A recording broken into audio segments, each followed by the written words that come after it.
don't fight the ball. Let the club do some of the work. I said a moment ago that a number 1 iron was a very difficult club to use. It is so because it has very little loft.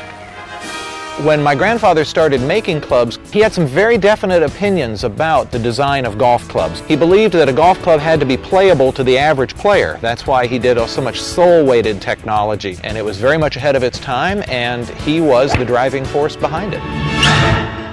Jesse Ortiz is the undisputed leader in golf club design. In the 90s, Jesse crafted the tri-metals, which became the most popular fairway woods in golf.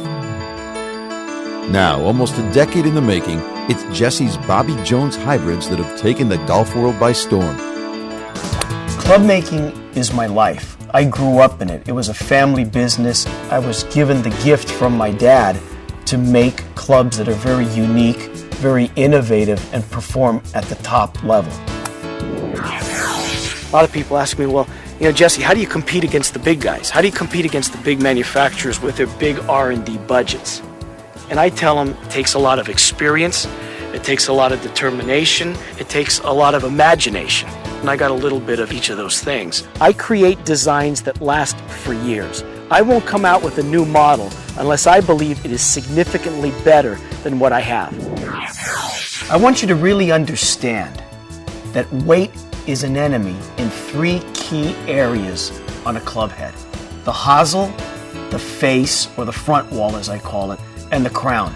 You want the weight down low so that the ball goes high and lands soft, particularly if you're talking about shots out of trouble that you need to get 175 to about 220 yards. What I did is I have a very thin, short hosel, unlike the iron-like barrel hosels that the other hybrids have on the market. I saved 20 grams right here. You don't want weight on the front wall of the club. You want to take weight away from the face and put it to the sole. Unlike the other hybrids on the market that are all cast, I use a miraging steel crown, forged to the thickness of 1/3 of a millimeter. This crown weighs the same as graphite, about 10 grams. So by taking weight away from the hosel, the face, and the crown, I can transfer all that weight down low to the sole and to the rear of the club. That gives you a much higher trajectory and lands the ball much softer than the other hybrids on the market. I love this club. Play golf a lot. We bet. This club has paid for itself more than once. I'm not a great golfer, but this really has improved me, and my handicap's coming down because of it. I could hit it out of the rough, easy to hit on downhill lies. Oh my. It doesn't make any sense to be using a club with a thick barrel hosel, a flat sole, straight leading edge, because that's going to grab in the rough.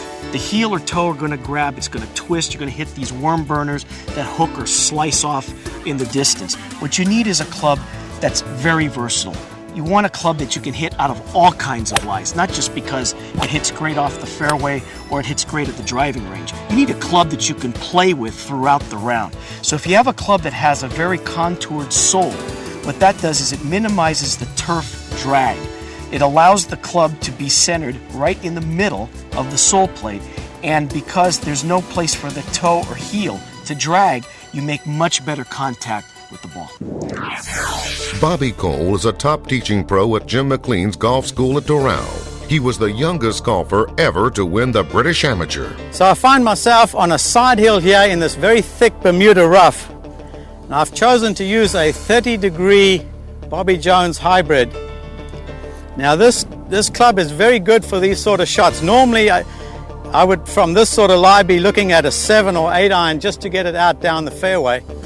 But with this golf club, I can hit it a lot further, and it's a lot easier to hit out of the rough. And that ball comes out of there so easily with this golf club. One of the reasons is this rounded sole. Most hybrids have a fairly flat sole, and when you're on a side hill lie like this, the heel will hit first. And I've seen a lot of really good players actually hook the ball off this lie, but with this golf club, you're not going to get that. In 2007, golfers all over the world discovered the Bobby Jones hybrids. Golf Magazine declared the Bobby Jones hybrid the winner for its looks and performance from the rough, for its feel and playability in chipping, and for its play from the fairway. Golf Digest called the Bobby Jones hybrids the performance winner. We'll show you why America's top testing center calls the Bobby Jones hybrids the best of the best. Here's the situation. I'm faced with a downhill chip coming out of the rough to a very fast green. That's where the Bobby Jones hybrid comes into play. It makes this shot a lot easier. You move your left foot and hands forward. Now your club is following the terrain. You're just going to feed it. Take the club back and just tap it and feed the ball down towards the hole. And you know something? That shot just became a lot easier. I've been with you for so many years. We've been together and we've seen all come and go, but this is your finest. Many people are going to just a 6-iron, then to the hybrids. We would say most players, anyone over a 15 handicap, should seriously consider that kind of makeup. Use your 6-iron, then go to the hybrids for your 5-iron, your 4-iron, 3-iron, 2-iron, and stick with the hybrids because they are so much easier to hit.